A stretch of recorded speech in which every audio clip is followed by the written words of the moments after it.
ইসলামী ব্যাংকের লোকসান নিয়ে চাঞ্চল্যকর তথ্য, কাগজে মুনাফা, বাস্তবে লোকসান।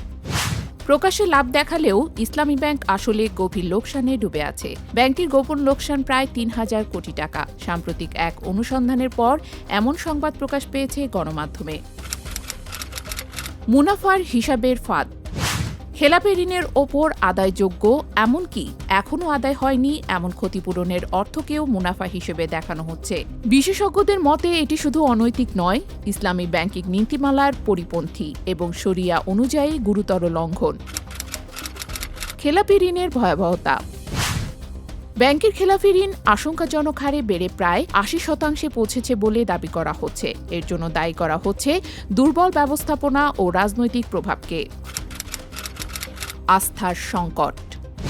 এই অবস্থায় বড় প্রশ্ন হল, ইসলামী ব্যাংক কি সত্যিই ঘুরে দাঁড়িয়েছে নাকি টিকে আছে শুধু কাগজে কলমে? বিশ্লেষকরা মনে করছেন প্রকৃত আর্থিক অবস্থার স্বচ্ছতা ছাড়া ব্যাংকের প্রতি আস্থা তৈরি করা কঠিন।